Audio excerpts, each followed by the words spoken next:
made it. Facebook let us on tonight. Sweet. Hello, ladies and gentlemen, and welcome to Philly Blunt. My name's Johnny Goodtimes. I'm Reef. This is Greg. And who's our special guest tonight? Oh, hi. You're the host. Yeah, I'm like, what's the order of operations? No. Timaree. Man, no introduction at all? No, I was going to let her. I mean, she's got the Timaree, can you show us your balloon background? Oh, yes. This is very important. Everybody needs to know. Yeah. Yeah, Okay. we're at, Yes. Yeah. yeah, there it is. So how's everybody hanging in? Oof. We actually played outside today, just on the block, but it felt like we might as well have been at Six Flags Great Adventure, you know? Yeah, sure. Yeah. Yeah, Yeah. actually outdoors. It was beautiful out tonight. Yeah. I I did see a lot of people hanging, which made me very uncomfortable, you know? Yeah. Yeah, my kids. I saw kids running a game of ball at Rizzo Park, like See what I'm basketball. saying? Nothing's Like- going on. Yeah, nah. Yeah.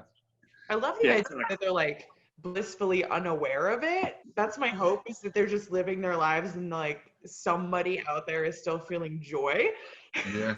Yeah. Right. I Yeah. hope this is like, just be children. Like, I Yeah. don't know.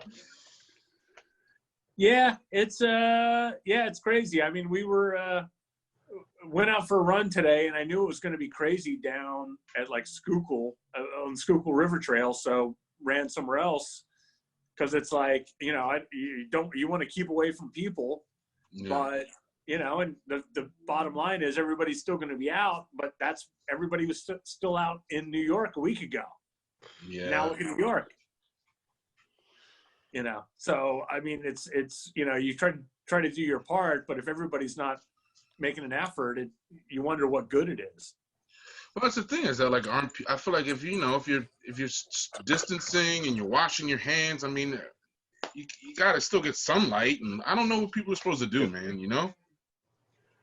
Yeah, Well, you got to go for walks. You just got to be smart about it. There are Right. people, they're the double widers. They drive me crazy. It's two friends or spouses or partners, and they won't go single file when you're going down the sidewalk. They're double wide. I'm like up against the wall, like with my back to them until they turn, because you don't know if they're going to sneeze or cough.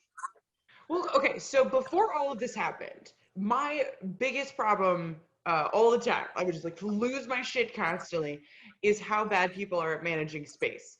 Like, people would walk down the sidewalk 4 wide, like they are in the entrance to like Mean Girls, you know, like they're all just like in a teen movie, and they all have to walk next to each other. That was always my fucking problem.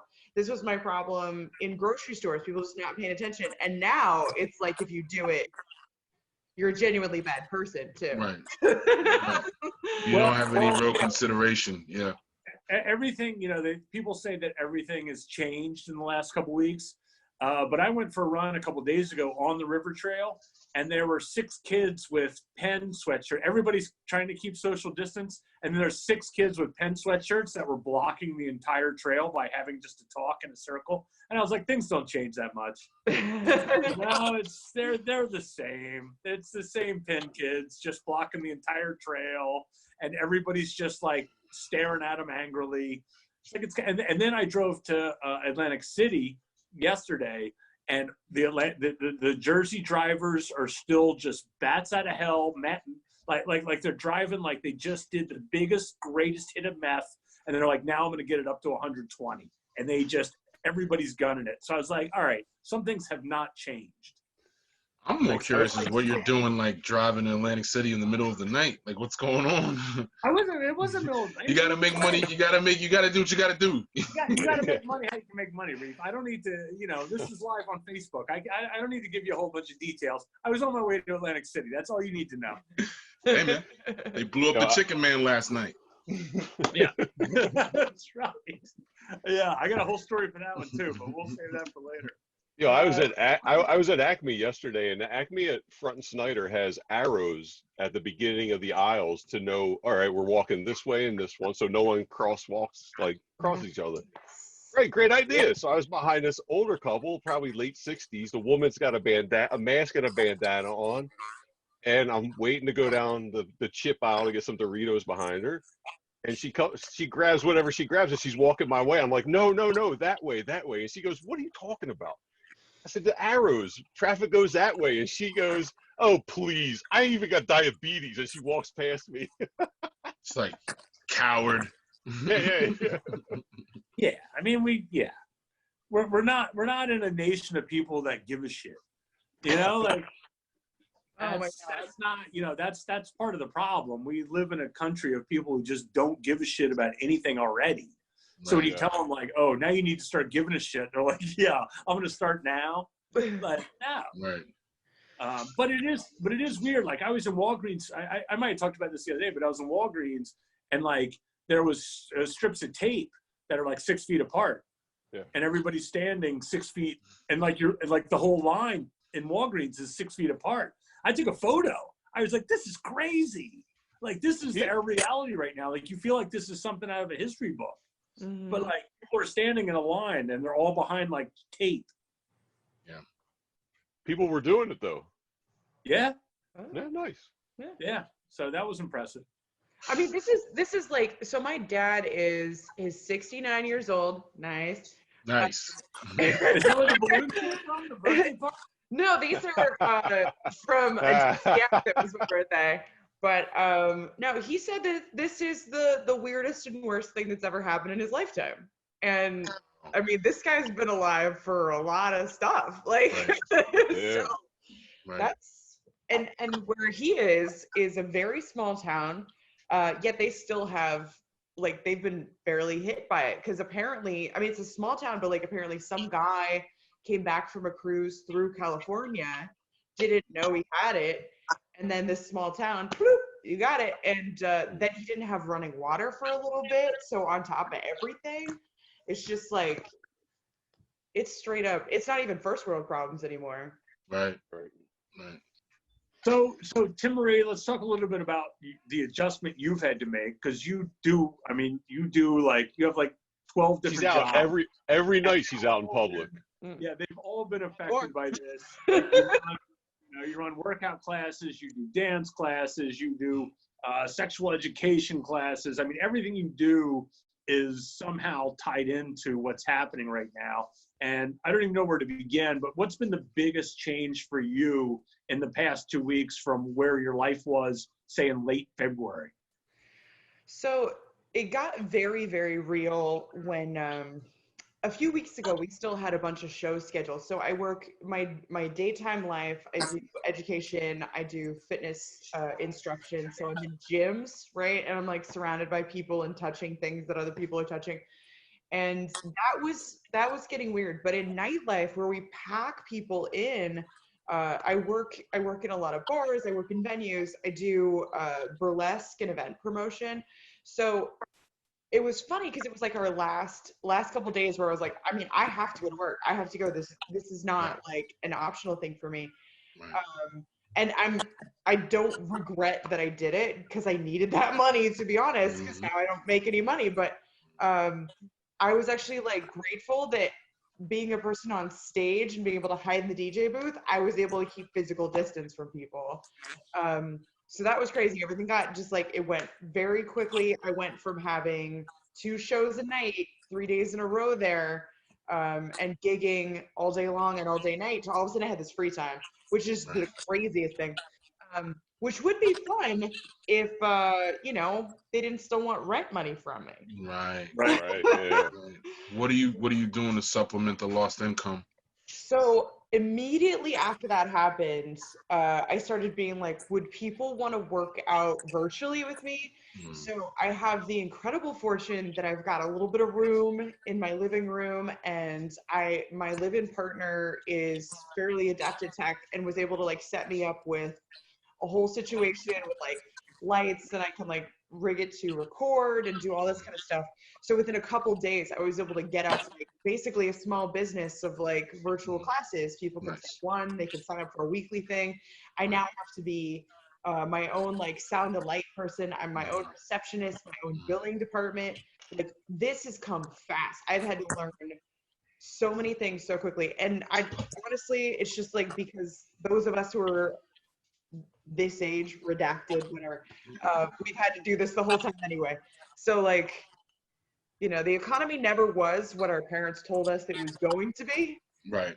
And we've just had to like scramble and gig this whole time anyhow. So it was just more of the same, but real fast. Right. Yeah, I think this is as a friend of mine would say, this is hustler season. This is for the hustlers out here. Like you got, you know what I mean? Like you got to be on your toes right now. You know? Yeah. Yeah. Because they're not arguing in Congress about how can we help people that have 4 hustle jobs. Right. Yeah. You know, there's no bailout for those of us that are doing music or hosting Quizzo or hosting dance classes. Right. There's no congressman that's like, wait a second, this is my priority. Right. Like, Well, Yeah. Honestly, though, like, oh, sorry. Go ahead, please. yeah, I think we all have to like create. Not you, our guest. He's just sitting back in front of that power green screen. Reese. Golly, man. well, what I was gonna say is that I follow AOC on Twitter, Congresswoman AOC, and she was talking about the initial stages of the bailout, and I had specifically tweeted at her because I was like, I have been trying to get my senators on the phone to ask them like how part-time people, freelancers, independent contractors are going to be impacted this, and have not heard a word from my senators. Will there be anything? AOC responded to me, and I was like, Nice. oh my God, you have a fan for life. Because she was like, we are trying to, Republicans are not interested in like the individual people. They just want to bail out the companies. Right. But we're trying. So we'll see. I think a lot of like low wage jobs and part-time people won't get anything, but yeah. She's a I was just gonna say that like people like us that work in, you know, independent contractors lifestyle, we're a little bit more adapted to this. I'm more concerned about people that like their whole life has been, they went to school, they got the degree, they have the 9 to 5, and now they're kind of out here floundering. You know what I mean? Like we are a little bit better at adapting. Like obviously we don't have the same 401ks and all that other jazz, but in situations like this, I feel like people like us, creative minds, thrive a little bit better. So that's the only advantage I think we have. Yeah, because we've never had a net. We've been on a tightrope for however many years, and we don't have a net. So if things get windy, oh shit, I better figure this wind out. Like, you know, like you can't just be like, oh, that's fine, I'll just fall off and the net will catch me. Like, so I in a way, I think that's an advantage. Like for me, like in 2 weeks, I've basically like reinvented Quizzo, you know, and like, and like Timaree, like you're in the same boat. Like you have to reinvent hosting events for people that aren't that were used to being with you in person, but you have to have those people come back to you like in Zoom. How effective has that been telling your regular clients, okay, instead of being in the same room together, we're going to see you virtually? It super depends on the content. So I had a burlesque persona workshop planned through the Philadelphia Burlesque Academy, and I was able to translate that to online, and that wasn't too big of a deal. We just did it through a Zoom. We talked like this. When I transitioned fitness over, like that, you know, people, that's pretty much your option now. You either like work out in your house by yourself, or you work out in your house by yourself with somebody virtually. Those are really your options. So that's okay.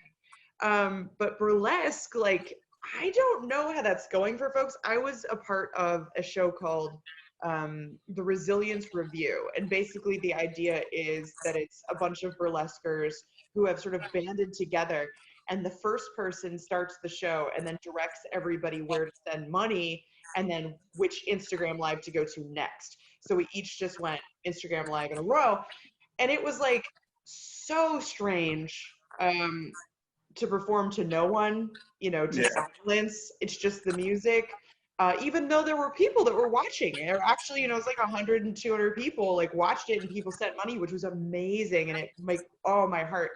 But it's a very strange thing to do, to silence. And, you know, like I think people come to shows for the social element, and, you know, like the venue is their house, so they don't have to get cleaned up or whatever. That's nice. But like, but a lot of them are coming to see their friends as much as they're coming to see the show. Yeah. Right. I wanted to ask you about. Go ahead, Greg. So when you do the burlesque, do you just see names, or do you see the little thumbnails of the people that are there watching? So what we did for this one show, the Resilience Review, was just we each went on our Instagram live. So when I got you. I'm not seeing anybody because I'm busy, but like, you know, like if I had been sitting down by the phone, I could see people, like I could see the heart bubbles coming up in comments. Yeah. And when other people were performing, I could see the same thing on theirs. We're trying to figure out, and like, if anybody in the world's going to figure this out, it's going to be burlesquers, because we are scrappers, and this has been the working class art form since the jump. So like, this is going to be like, nobody is more resilient than sex workers and strippers. So like, somebody's going to figure it out. They're going to figure out how to do the webinar where you can have everybody stripping in their own houses, and the audience can be like down in the bottom, and you can see little heads or something. Somebody's going to figure it out.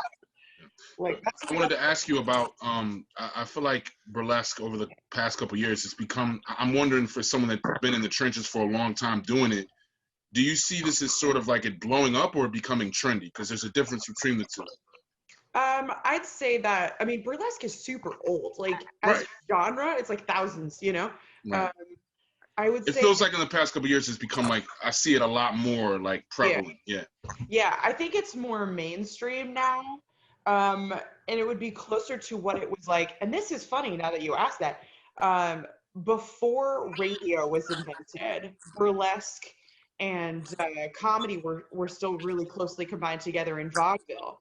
And when radio came around, all the comedians went to radio, and it really killed vaudeville. And burlesque sort of had to shift with that. So burlesque became a lot less about the narrative and a lot less about the comedy, and a lot more just like straight striptease. Like just the itchy part. Right. So burlesque has changed forms pretty much every other decade since its inception. So I feel like this is just gonna be its next one, right? Like, it went from being like, you know, burlesque classes for moms in the suburbs, and now it's gonna become something else. Who knows what it'll be? Yeah, we had talked, I think the last time when we did the podcast with you a while back, we had talked about kind of some of the differences between burlesque and stripping. Do you know, I don't know if you're in touch with anybody in that world. I'm curious, like, because that's obviously something that's got to be a total game changer too, because, you know, physical contact is a big part of stripping. I don't know if you've talked to anybody in that world in terms of how this has to be just absolutely, it's similar to like working in the restaurants. Like, all of a sudden you've gone overnight to having nobody to, you know, there's no way to work because there's nobody there. Yeah, so I'm actually, it's funny you should ask that. I'm doing an article for the Philly Weekly right now on how like burlesquers, strippers, sex workers have been impacted. And there's a couple different ways to answer that. And there's this like glimmer of hope story. There are some strippers who, they started a thing called Boober Eats. Oh, I saw that. Yeah. Of course we all saw about that. We're three men. There's no sports going on. Our text chains are full of Boober Eats messages. Yeah. So it's like strippers who were working in the club are now delivering the food. Because again, the most resilient human beings, right? But on the other hand, there's a lot of folks who like have been doing a lot more camming work, a lot more OnlyFans.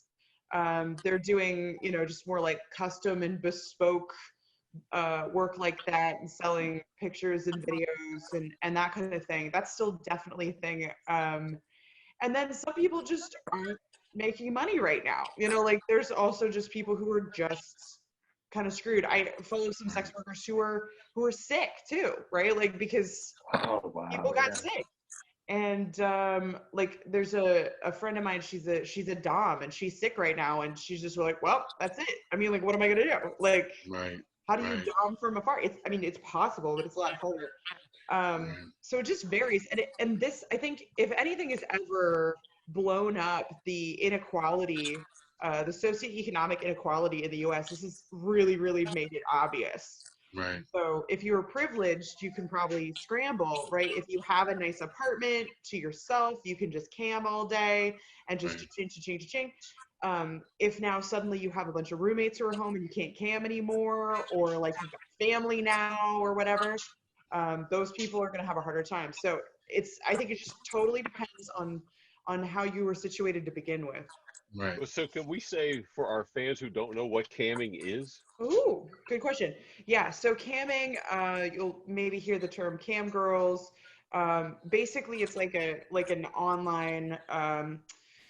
It's like the next generation from phone sex. So it's an interactive through video. So it might be that you just sit in somebody's room and send them tips to play games or to chat, or they do sexy stuff like strip teases and if they have another skill, like if they're a hooper, they can spin a hoop, or they have some magic tricks, whatever. Like they're just entertainers, and they work basically for tips online, and you can Do you be know?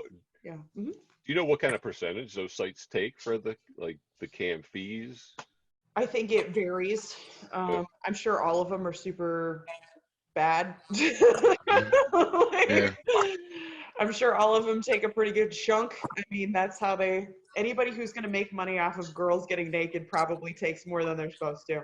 Yeah. Yeah. Yeah. Yeah.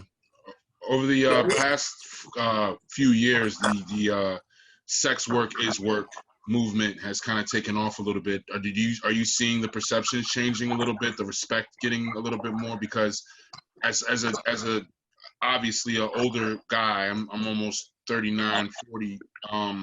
Growing up, I never looked at. Yeah, I gotta throw that in there. Yeah, yeah, nice. But as a young, growing up, I never viewed it that way. But over the years, my perception has changed in that world, and that my view of that. Do you see that happening more and more with people realizing that it isn't something to be ashamed of or something to look down on?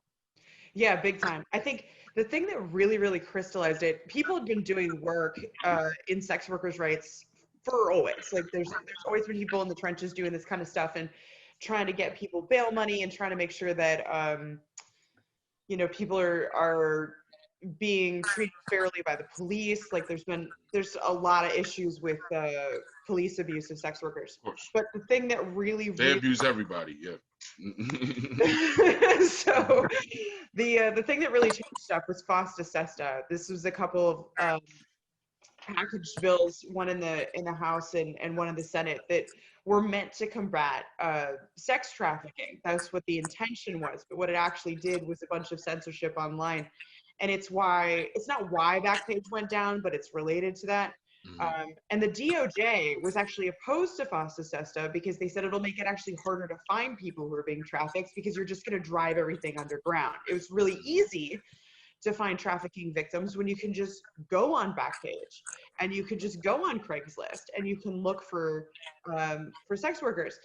But when it's illegal to talk about sexuality or sexual services or to have your like too much skin on Facebook, because the site will become liable for sex trafficking, because our government doesn't distinguish between consensual sex work and trafficking. This is the crux of the problem, is that it's because it's illegal, the government doesn't distinguish between trafficking and somebody who's going like, this is the job that works for me, or this is the job that I have, or whatever.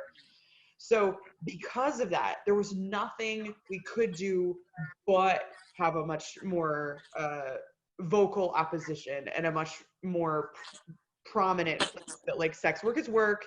This has existed forever. Let's be practical about this. People are being really, really seriously affected. So and that was 2018 seems like a million years ago now, but since then it's been super, super prominent. Yeah. So can I ask you? Oh, Go ahead.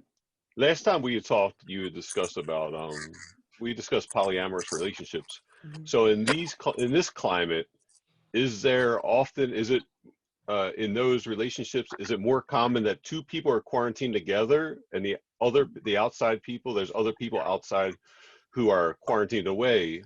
And what kind of impact would that have? Jealousy? Would that create jealousy? Does it make the bond between other people stronger? And I don't know, the dynamics of that. Yeah, so polyamory is one example of consensual non-monogamy, and the idea that you're in relationships with more than one person, or you can be open to sexual romantic experiences with multiple people. It's just different than monogamy. So it's constructed in a lot of different ways, and some people have one primary partner, and then they have other people who are more tertiary and secondary, etc.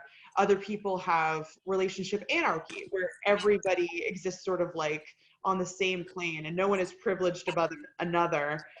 So like in relationship anarchy, even in theory, like friendship's not lower than romantic partner. It's just relationships.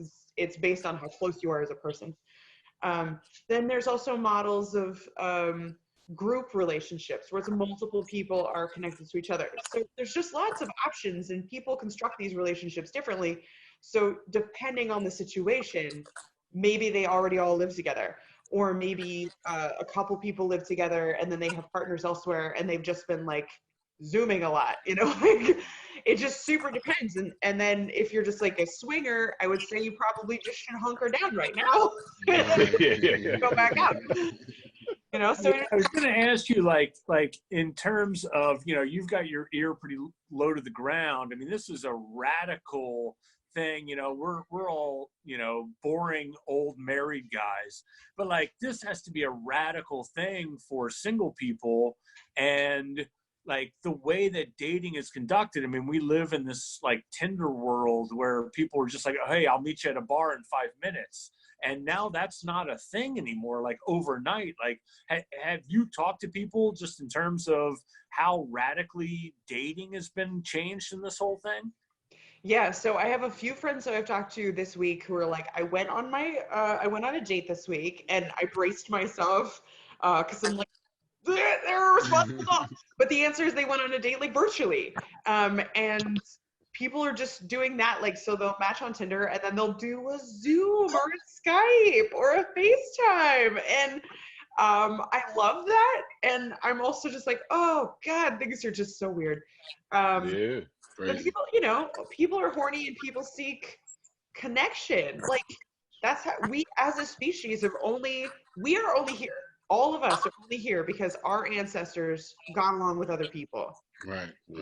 Can you speak to the what that is about the body when something like this happens, that the horniness level kind of rises? There's a lot going on. Yo, idle hands, man. Yeah, I mean, for one thing, it's just we're dealing with an incredible amount of like depression, anxiety, and a bunch of other feelings in addition to free time, right? And people will find coping strategies. We are all about coping strategies. So that's going to be one of the things. The other thing is that like we have a human need for connection, including physical contact, and everybody has a different threshold for that. Like some people really don't need a lot of touch. It goes a long way. Other people are really, really skin hungry. But skin hunger is a real ass thing. And we have lots of evidence that people who get lots of like wanted physical touch are healthier. They have higher levels of satisfaction in mental health. They heal faster from surgery. They rate themselves as more likely to like want to get better. Like we see people decline much faster in old age if they're not routinely touched. And we see severe cognitive impairments in babies if they're not like cuddled from early on. Like this is a human need that we have really discounted for a long time. We act like it's not a real thing, but it is. And so if people are isolated generally, and loneliness is a real ass problem, this is just going to make it worse. So that's, I mean, I don't know what's going to happen. Like, I don't know how long this is going to sustain, but people might just lose their shit and then they'll just be like huddle raves, you know, huddle. Yeah. We had a professional cuddler on a couple episodes back, and yeah, man, that skin hunger thing is for real. Mm-hmm. Mm-hmm. Yeah, I guess. Go ahead. Does it make it tougher or easier in these times that porn is so readily available? Yes. I mean, porn has been pretty accessible for a while. Well, we're old, so I mean, I'm imagining back in the day when we had a couple magazines and that was it. Yeah, I And mean, we're not that old. Y'all gotta stop saying that, man. We're older. We're pretty old. did y'all Look, see? You have you guys. seen this background? It's the Earth. It's supposed to be the Earth. He's protecting the Earth. Oh, it's my green screen. I couldn't get it set up tonight, so I gave up. It's kind of sad. It's a good look. Just a half green screen behind me. It's like a giant yoga ball behind. You can't get it. I did. Oh, hello. Green screen. You can't. I'm showing her Johnny's green screen. Can't figure it out. Like, what are you, let me look at this pathetic green screen. All right, sorry. No, on the porn note, I did want to say I read today that Playboy announced. I guess this is technically. No, this is not the second time. Playboy just announced that their spring issue is going to be their last print issue. What? Mhm. Yeah, I saw that. I saw that on your feed. Yeah, yeah. I read the Playboy. note. Yeah, Wow. interesting. Yeah. So like it's funny because they open it up with like Playboy's actually doing better than ever, like business wise. Yeah, I was like, what? I was like, like, how's that possible? Yeah, what do they do? I mean, they have online stuff. They have stores and merch and stuff still. My partner gets the print edition. It's actually a pretty good magazine. Yo, they have Great articles. I know articles. that's Yeah, like a great joke articles. that's been going on for years. Like, oh, they got great art, but they really do. Yeah. The best writers write for that. I mean, that's the crazy thing. Yeah. Like that's America. But like, yeah, it's I'm curious as to what the future holds for. I mean, it's one of the most iconic brands in the country, but what what's the future hold now that everybody has free porn? Well, yeah, but I guess it's like we weren't going to Playboy for the porn really at this Right. point because like. Well, not at this point. When we were 14. Yeah. I mean, one of the things that I'm frustrated by continuously is that Pornhub does great stuff. Pornhub will go in there and it will do some like community service or like pave a street or like donate books or whatever. But they are also a terrible company. Pornhub is owned by MindGeek and they have a bajillion dollars. And a lot of the content on Pornhub is stolen. And the people who made it aren't making any money off of it, but Pornhub is. And so it's really frustrating because Pornhub is donating a lot of money to things for Corona, which is awesome. But yeah, they still keep having stolen content up there. And to get your content taken back down, you have to like find it, tell them, give them your legal name and a bunch of other stuff. And it's like a whole big whoop-de-doo. And then anytime you're doing like legal stuff like that, you give out your legal name, there's a chance of being doxxed or stalked or whatever. I've always wondered, like I feel like a lot of that stuff, from what I've heard, the videos, it doesn't seem like there's. I feel like some of that's like jealous or evil ex-boyfriend like posting stuff. Oh, like revenge porn? Yeah, that type of stuff. Or like even videos, I'm not sure that the woman or even maybe the man is aware that this is on Pornhub. You know what I mean? Like, how do they get it? It could be. So there's two explanations there for that content. One, it could be porn taken without people's volition. That is absolutely a real ass problem. It happens to people all the time. But it's also a genre, right? Like people really like porn that looks like it was taken when it wasn't supposed to be. Like they were saying that like this was set up in the women's bathroom. So it's also, a genre. So it's hard to tell. It's really difficult to tell. The director of Porky's understood all this. Porky's? That's the most dated reference we've had thus far. Yeah, dog. Now you are old. Yeah, you're old as shit. Jesus Christ. We're trying to say we're not old. So now we're saying references with men or women alone who may want to use porn. Ethically, the best way to do it is going to be cam or phone. instead of Pornhub. Or go directly to the porn stars and buy it from them. For years and years and years and years and years, sex worker activists have been trying to say this. Go to your favorite porn star's Twitter.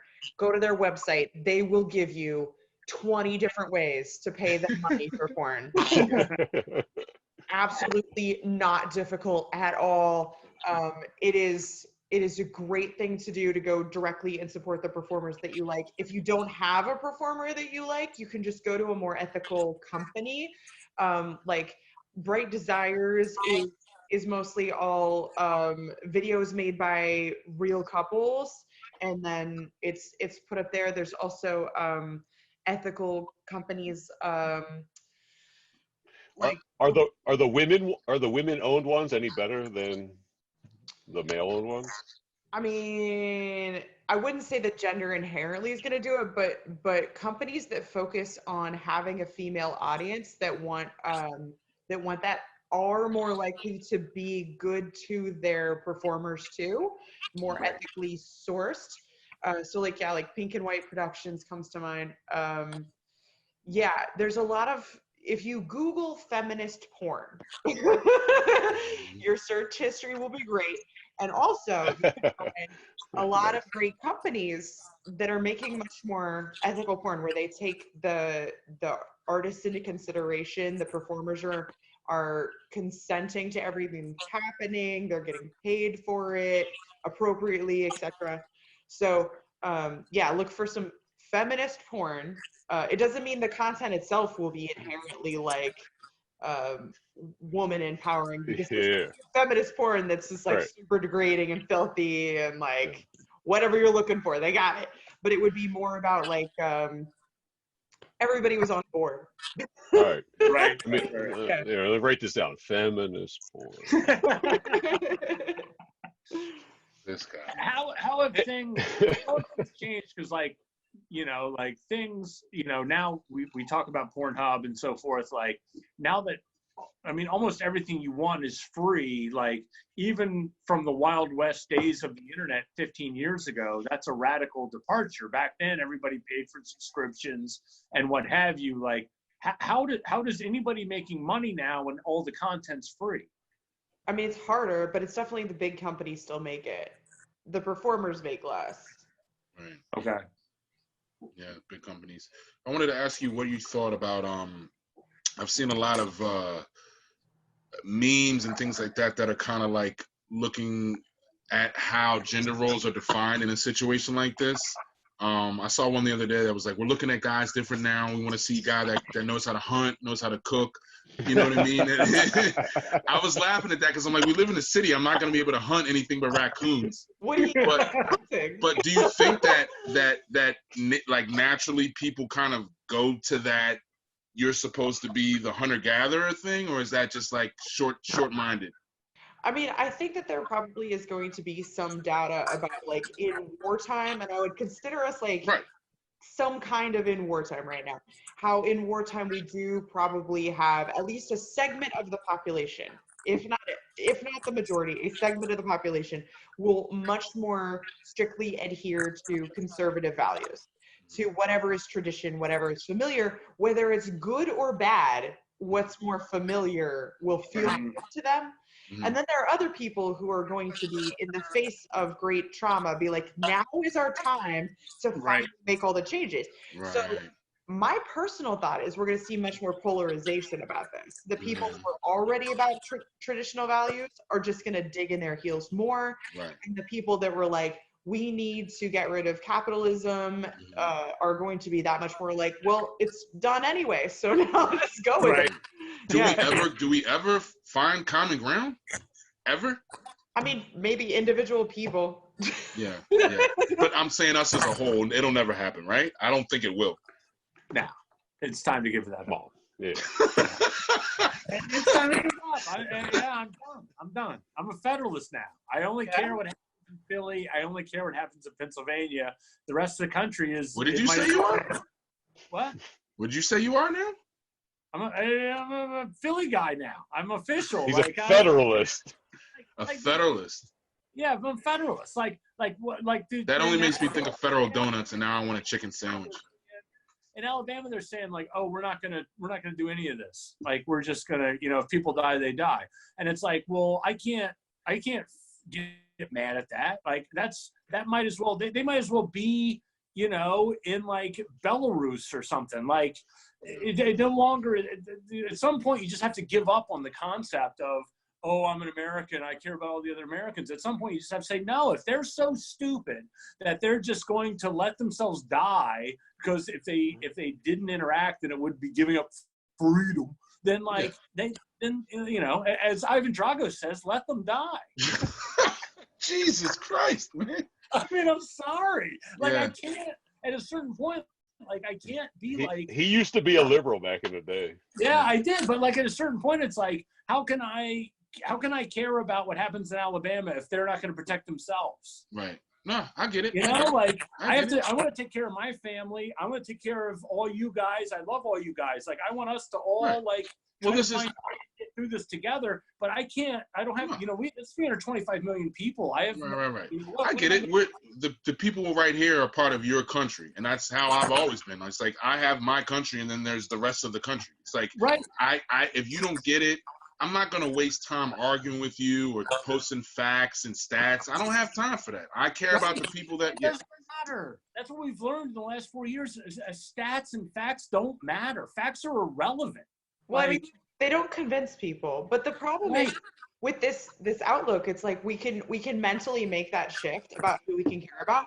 But like, for instance, I have some friends in Canada, and most of Canada's produce still comes from the US, right? Like I can only like say I can only control so much, but like the actual ramifications of this, it will impact people because we still continue to ship things across the US. You're right. Still rely upon each other economically. And if we did just say like, well, fuck everything below a certain line or something like that, like I don't think that our schismed countries would do as well as we seem to think that they would. Yeah. Ours would do fine, I think. I think the places, I'm sorry, but the places that keep kicking us in the ass are the ones that would get screwed if we stop paying for their bullshit. And so, like, I'm at the point where I'm just like, fuck it. All right, you don't want any federal involvement in anything? Good. You get nothing. So when the crisis hits you, sorry. Wish Dude, we could help. When you do these rants, you gotta raise your cane high in the air. Yeah, I used to have an old head friend, and he swore he was like, the two coasts need to secede. Leave the middle. We'll take Illinois with Chicago, but it's Chicago and the two coasts, and let the rest of the country fend for themselves. Right. I don't really do politics, but what's your political stance? You asking me? Yeah. Oh. I know where they stand. I'm pretty leftist. I mean, I'm like a sex doctor burlesquer. Right. But still, What do you feel about this administration and everything that's going on in this time? Oh, this from a perspective, if you were the MAGA burlesque dancer, you'd probably be a millionaire. Like, yeah. That is a real thing. That is a person. There are people like that, and the rest of the community tends to be like, sure. They act like they're victimized, right? Yeah, I'm sure that she's dancing around with like an M16 and like, you know what I mean? They do Nazi stuff. Like, oh man. Like it's not cool. And like burlesque has a really also interesting, this is sort of a separate issue, but burlesque has an interesting thing where in America, we're much more like, you can't socially, we're much more like socially conscious as a general group of people. So we're much more concerned with like cultural appropriation and doing things that are like offensive, but there are cultural differences in that. So like burlesquers in like Europe will still do blackface. And then we have to be like, what? And then we have to like boycott that festival forever, like because they allowed that in. Because why would you even? I'm sorry. All right, go ahead. Continue. No, that's real. So it's like Canadian and U.S. burlesquers take a pretty hard stance on like that's not okay. No, it's not.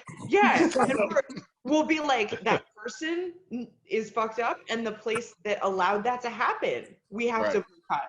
But that's Right. not how it is in Europe. They feel like these things are, you're like playing a character. Right. I'm But dressing up as a is there a kid. certain, Right. What's the big deal? What's the big deal? Right. is there like a certain like punk rock sort of view in terms of burlesque where you're sort of anti whatever the mainstream is? Is that part of what burlesque is? Burlesque is inherently a satirical art form. Like the word itself, burlesque, comes from burla. It's joke. It's parody. The whole idea of burlesque is that you take what is very serious and treat it with frivolity, and you take what is totally stupid and act like it's very, very important. And that's the whole thing. And so we've always been an extremely political art form from the beginning. Like, so burlesque as a literary genre was very much a send-up of aristocracy and the powers that be. And then once it became like a stage art form where it's like ladies on stage, it was inherently a big like, am I allowed to cuss, by the way? I just am. Yeah. Okay. Fuck yeah. Okay, okay. So when they Yeah. first got on stage, it was like, it was a big fuck you to the aristocracy. So like the images of early burlesque where there's like can skirts and like big poofiness and like opera gloves and I'm wearing all the fancy stuff. The reason that is because like there's one side of town where it's Saturday night and all the fancy people are at the opera. And then all the working class people are over at the burlesque bar where it's like 5 cents to get in. And there's a lady on stage, which in that cultural context, the late 19th century, being a woman on stage is a sex worker. Right. Like a lady on a stage is scandal, right? Right. So first of all, you got a lady on stage and then she shows you her bits. She's dressed as a fancy lady, showing you her bits. That is a huge fuck you to the aristocracy. It has always been super political. Yeah, that's dope. That's dope. That's And I think it's crazy that like dudes were like, you're a woman on stage showing your bits, like you're gonna die. You know what I mean? Like that's bizarre to me. I mean, we still have a problem with Right. taking up space. Yeah, there's still people that think like that. That's bugged the fuck out. Mm-hmm. Where'd Johnny go? He was so offended. You see him? He's like, I'm not taking this. a woman on stage. So Timaree, you Down in Alabama. Timaree, you What are you Timaree, saying? I'm saying you recently did a piece, Timaree, on phone sex and the resurgence of it, or now is the time to engage in it. Oh, I found that article. I didn't write that one. Oh, Yeah. you found it? Yeah. But yeah, basically somebody was just making the case for, it was a very specific time period, right? Like we don't necessarily do it as much anymore. I mean, it still definitely exists. Phone sex lines never went away. But like now maybe the time for us to focus on that particular type of intimacy. Yeah. It's a different level of vulnerability to have your brain engage in that way. So yeah, that's like a thing that we could think about. Is And it's kind of like this kind of a vintage feel to it now. Like Yeah. Yeah. right? Like, Right. you know, No, like, bro. Story time real quick, right? So when I was younger, my mom was leaving my stepfather, who was like a horrible, abusive, horrible man, right? We knew this was happening. About a week before we were leaving, me and my cousin, who was staying with us at the time, we called a bunch of 1-900 numbers and just talked to the women, like had like hour-long conversations, Like just normal conversations about whatever. Yeah. And then like a month later, my mom gets a call from him like, my phone bill's $5,000. So shout out to phone sex. Yeah. We called like 7 like 1-900 numbers, just left. We would like put the phone down and walk away for like an hour, come back, and then they wouldn't hang up. Oh, what? No. oh, that's amazing. Thank you. Timaree, speaking of things you found, you also do like an NSFW, not safe for work feed. Like, is that a weekly thing? I feel like it'll be like a Thursday, just during the middle of a weekday. I just see this good post from you with all these great fucking images, and like, tell us what it is and how much time do you spend finding these images? Oh, so that's fun. So yes, I have a lot of porn on my computer. And theoretically, it's every Monday. Sometimes stuff gets hanky, like I'll be traveling or there's a pandemic. And then Yeah. and then I'm a few days late. But normally I try to put it up on Monday.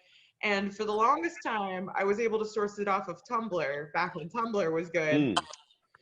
And then they ruined Tumblr. So Right. now I either just have to find like erotic artists and I find their work, which is nice because now I actually know who did it, because before when it was on Tumblr, a lot of it's unattributed. I also get a lot of them sent in. People will send me their personal porns, and I just make sure I ask like everybody in this picture is over 18 and is okay with this being published. Right. That's obviously a deal breaker there. And then I try to curate it so that it's a mixture of genders and things happening and body types. I have gotten complaints over the years about there not being enough variety in male bodies, which is a real thing because it's hard to find erotic images of men who aren't like shredded and skinny. Yeah. Or like bears. The two aesthetics that you can find. Yeah. Yeah, it's rough for us, you know. Yeah, there's no dad bod porn really. I mean, maybe Yeah. no erotic images of dad bods. We're out there. No, we're out there. We're out there. Y'all should make it. Send it in. No, I'm good. I mean, you could be anonymous. You don't have to have your face in it. We're a mask, I'm good. We're a mask. Yeah, I'm good. Yeah. All right. Let's take it to the blunt. All right. Timaree's actually been on the show before, so she knows how this works. We're going to do rapid fire questions. You give us rapid fire answers. All right. Who is your childhood actor or actress crush? Angelina Jolie. Best place to buy lingerie in Philadelphia. Wait, what was that? Best place to buy lingerie in Philadelphia. I mean, personally, the candy store on South Street. Oh. Is there a song you've danced to more than once while quarantining? Yeah. Number one crush. Who's that by? Garbage.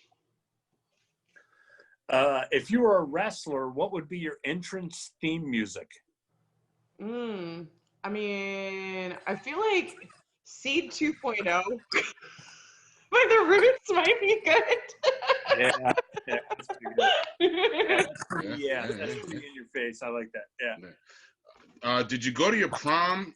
And if so, did you have a good time? I did go to my proms with boys that would later come out to be gay because I couldn't bring the people I was actually dating. And yes, we had a great time. Favorite brand of adult toy? Ooh, I'll show you.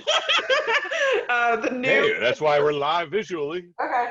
Yeah. No, hands down, my favorite. I recommend. They last forever. This is the new Sensual NU. This is rechargeable on the bottom, right? You don't need batteries. Plug it in there. It's a little. It basically looks like a shotgun shell. Works like it too. Nice. Did you say NU Sensual? NU. Let me write this down. Yeah, quality products. What advice would you give 18-year-old Timaree? Oh God, boys are stupid.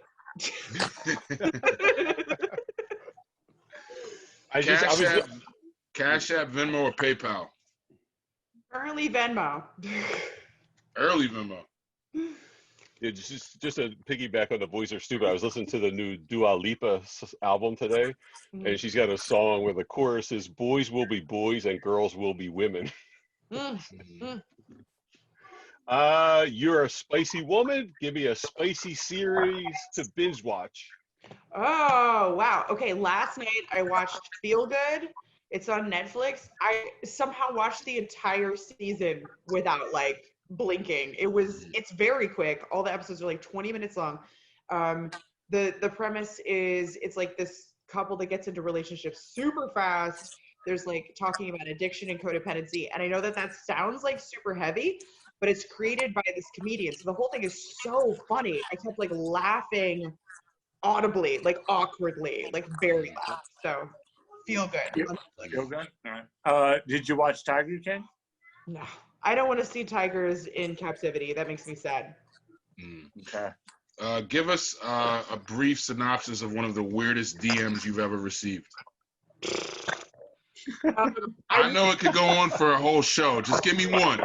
I get a lot where they want to tell me what they would like us to do together, right? And a lot of them, for whatever reason, are explaining to me that they would be wearing pantyhose, and then I would be pegging them. Like that is a returning motif.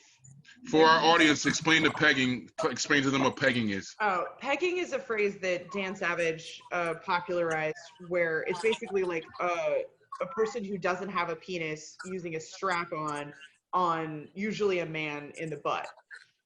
There you go. Sweatpants every day. I mean, I wear gym clothes, so it's more like leggings.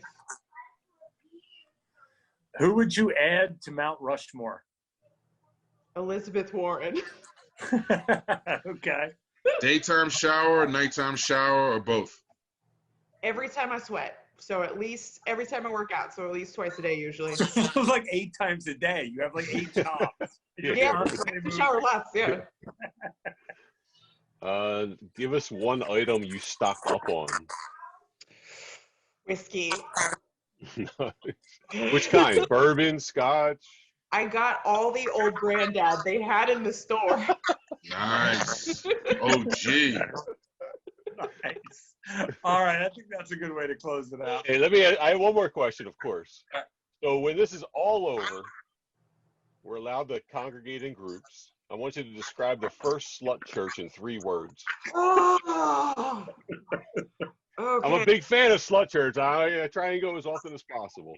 Okay, so this is going to be an inside joke that only the Slut Church thread understands, but truck nuts flogging. All right. All right. Can't wait. Can't wait. Yo, Sold. Yeah. Shout out to my Slurch fam. Yeah, shut up. Real quick, where can the people find you at? Plug your stuff before we go. Yeah, give it all. So yeah, if you want to see all that not safe for work content, that is at sexwithtimaree.com. SEXWITHTIMAREE. You can find Sex with Timaree on Facebook as well. I am on Twitter at Timaree_Leigh, TIMAREE_LEIGH.